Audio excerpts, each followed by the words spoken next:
doesn't catch me. Let's go catch some fish.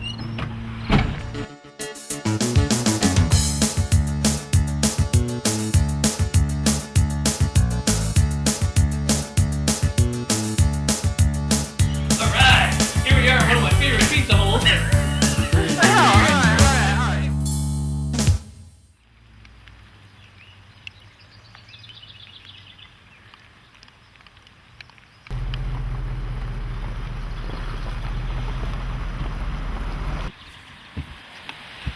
Hey, I'm Allan A. Today we're going to catch a bunch of large and smallmouth bass at one of my favorite lakes in Center Barnstead, New Hampshire.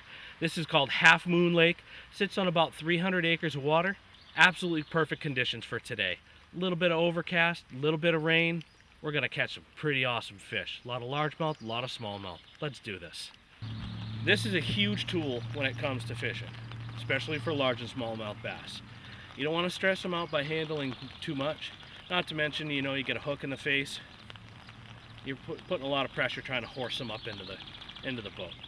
Rubber net's a phenomenal way to keep from your net smelling, the hooks from catching. Okay, so today we're going to catch some largemouth and smallmouth bass. There's a couple of lures that we're going to primarily spend time using.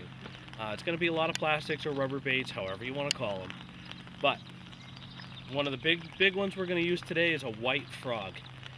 I truthfully believe that it doesn't matter what the top of the color looks like, it's the bottom. Fish don't see the top of the frog, they see the bottom of the frog. So today we're going to be using a white horny-toed frog made by Zoom. Absolutely phenomenal product, and I always use red offset Gamakatsu hooks. So on days like today, it's kind of raining. You want to look for pockets of grass, you want to look for docks, you want to look for trees and overhangs, because they're not just going to sit out in the open.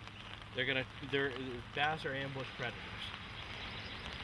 I believe stick with one bait, learn that bait, master that bait, and it's going to allow you to catch more fish, and it's going to look more accurate, more live, more realistic.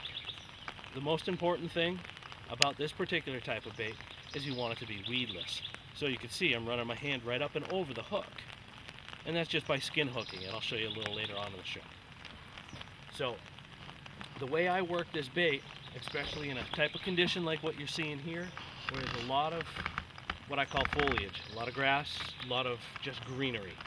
The way I work it is I throw it out, I leave my rod tip up, and I just jig it. Pull it, pull it, pull it, pull it, pull it. Make it look like a fish is chasing your frog. That's all you're doing. All right. So here's a prime example of grass, docks, just places for bass to hide. I always try to throw it as far as I possibly can to keep it in the strike zone. And again, all I'm doing is just pulling the frog across the water and reeling in at the same time. Still a little cool out right this minute, so it could take us a few minutes to catch a fish. Okay.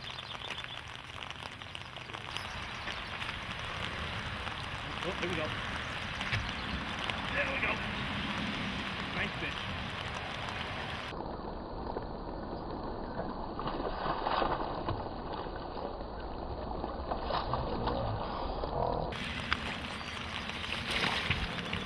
Nice fish. There we go.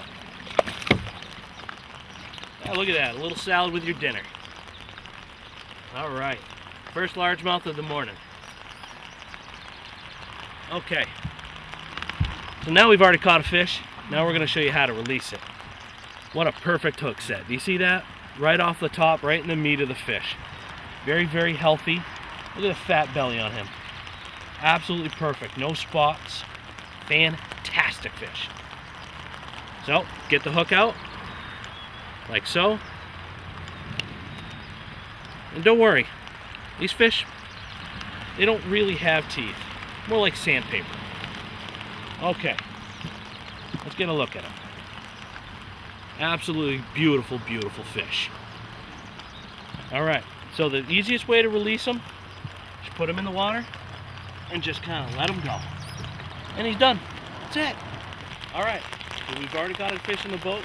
Haven't been here more than, I don't know, maybe 8 minutes. I have a funny feeling there's more to come. Okay, so you saw that we just caught a fish. I knew what type of fish it was before it even hit the lure. The reason why is because it's what I call a regular water. When you go ahead and you start moving your bait closer and closer towards you, and you see an irregular wake behind it, that's an indicator that it's going to get attacked and it's going to get hit. I can actually tell over time, so will you, what type of fish it is that's coming up and hitting it. If it's a super fast dart and it kind of looks like a torpedo, that's usually what some people call a water snake. It's a pickerel. Also, you know, pickerel are in the same line as a pike. And this one happened to be like a wall. That's usually a perfect indicator that it's a bass. That's why I set the hook. Let's catch some more fish. What do we got? No, we got pickerel. All right, this is a big pickerel. All right, these are the reason why I don't touch fish, or certain fish. Look at that fish. Look at the teeth on it. These things are monsters. I think I've seen children come up missing because of these fish. All right, I'm gonna get a pair of pliers. I'm not touching him. All right, so this pickerel hit like a ton of bricks because he was hungry. I always keep a long pair of pliers for these type of fish, and the reason why is because their teeth are unbelievable. Wait till you take a look. Look at those teeth. You want to touch that? I know I don't.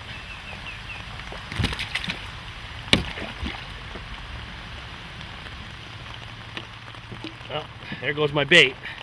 Unfortunately, my hands are wet, so the 30-pound braided line's just cutting through my skin. Look at that fish. He's a gorgeous fish, don't get me wrong, but who the hell wants to touch that? And he's gone. I'm going to show you how to tie a hook. Because, as you can tell, he snapped the line. I didn't even get a chance. Okay, so my favorite hooks to use for this type of application is a Gamakatsu offset shank worm hook. I like to use 4-aught hooks. The nice thing about the 4-aught hook is it's going to put the hook at the back of the legs. So even when they just leg strike and they're just kind of trying to injure the bait, it's going to catch them. So, today we're going to learn how to do a polymer knot. This is probably the most effective knot for braided line. It doesn't work well for monofilament or fluorocarbon line, but it will for braided line. I like to use Stren or spider wire.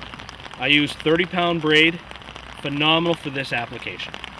So you take your line, you got your main line, fold it in half. I like to spin it so that it's easy to put through the hook.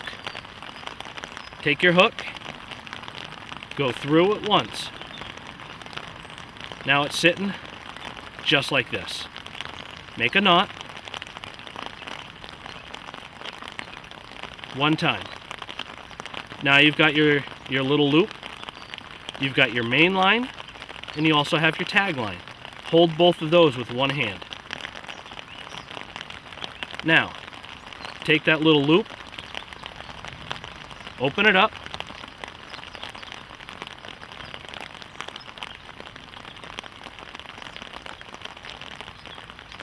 and then run your hook through it. Now you can see how it sits, still holding your main line and your tag line. All you got to do is pull. It'll cinch up. You'll never lose that knot. Now that you've got it set and cinched, cut your tag. It's okay to leave just a little, not a big deal. Bass aren't going to be that picky about it. Today, we're using Zoom Horny Toad White Frogs. Fantastic product. Later on today, I'm going to show you where I pick them up at one of our local bait shops. Most plastic baits, rubber baits, however you want to call them, are salt impregnated. These have absolutely no salt, no native. Alright, so we've now learned the polymer knot. Now we're going to learn how to Texas rig a plastic frog. So, you can see there's a slit. You run your hook right through the top, push it all the way down just until it comes to that slit right there. Like so. Push your frog all the way up to the first knuckle, just like that. Rotate your frog and push it into the hook. Just like this. Right to the end of the slit. Grab the legs and just pull back. See how the hook is directly in the center crease of the legs. This is how it should look. Then pull your head up. It goes right over the knot. See, the little tag was not there anymore. Now you see, if you left it just like this, it would catch weeds. All you do, pull back, push up with your finger, and now it's skin hooked. Now it's weedless. So your bait should look like this in every direction. If it's flat and straight, it will not make any sort of barrel rolls. If it does, you hooked it up wrong.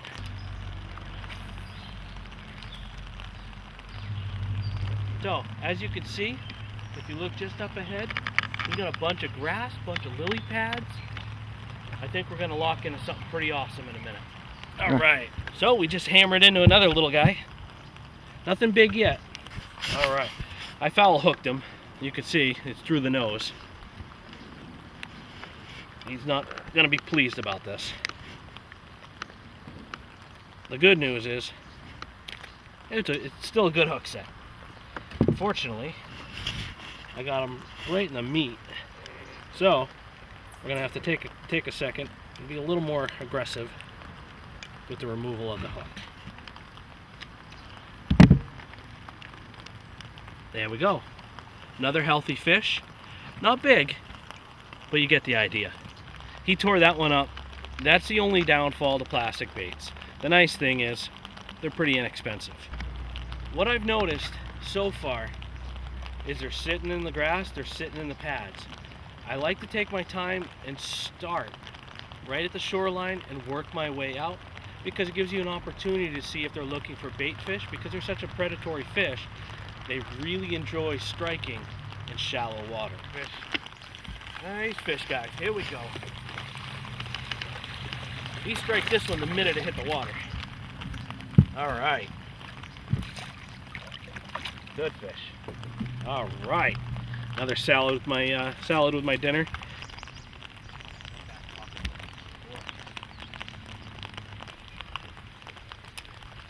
Let's see if there's something right on the shoreline.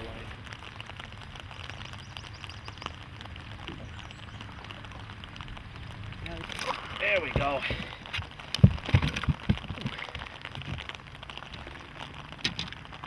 All right. We got us a decent fish this time. Decided to fish out a little bit more on the edge. Look at that fish. Easily 2.5, 3 pounds. No need to weigh it, because that's not our goal today. Our goal is to catch some fish, teach you how to catch fish, how to release them. So a great way to hold a bass, something we haven't talked about yet. As you can tell, you can see the mouth doesn't really have teeth. It's more like sandpaper. All you want to do is get your finger right up under the jaw. You don't want to hold it too hard, because you don't want to break the jaw, because he's still got to eat later on. And then just put your thumb directly in there, just under the tongue. And see how easy he's holding? It's kind of like when you hold a cat by the scruff of its neck. It doesn't move. As you can see, it's not moving at all. And look how gorgeous he is. Absolutely gorgeous, gorgeous fish. Let's let him go. Whew. This fish attacked me a few seconds ago, and I missed it with the frog. So I decided to change my bait up. And I know that there's smallmouth in here. So I decided to use a crayfish type of bait. So I'm going to use a hook remover, which is a very handy tool. I'll show you that in a second. Alright, that's another gorgeous fish. I'm telling you, this place is fantastic for bass. Let's let him go. All right, so we're gonna take a second. This is what's called a hook remover. As you can tell, it's got a little tiny hook right in here, and when you need to get the hook out, it sits it right in there. See how it stays, it allows it to pivot, but it allows you to do whatever you need to rotate. So in case it's, you know, really deep in the throat, this is a great tool to get it out. We're going to talk about this fantastic bait that I just caught him on. This is called a Gary Yamamoto creature. This happens to be black and red pepper flake. And all it is just two little arms and a skirt. And when it swims, these things float and flutter, and they create like a vibration. Bass attack it. And since this is a smallmouth place, it resembles a crayfish. And I fish it just like I did the frog, and he crushed it.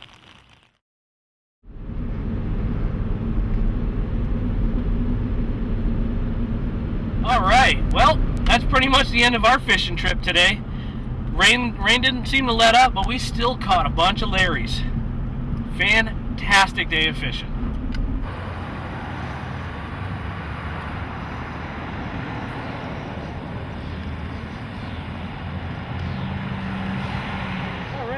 Here we are at one of my favorite local bait shops, Wildlife Taxidermy in Manchester, New Hampshire. They got a huge array of different types of baits, lures, rods, reels, and they also do hunting equipment too. Let's go see Jay. He'll help us out. Here we are at Wildlife Taxidermy to go see Jay. Hey, What's going on, Jay? How are you, buddy? Let's grab them frogs. That's it, man. Get them horny toads. I'll grab a couple bags. These things have been doing really well for me this year. So I'm thinking you're running the whites again. Yep, absolutely. If it's white, it's right. It's always right. I'm going to grab some Gary Yamamoto creatures too. Grab a creature. I'll grab the black ones. One straight black. Straight black with black and red flake. There you are, sir. Gary Yamamoto, black and red flake. Zoom horny toad frogs. Keep it sleazy.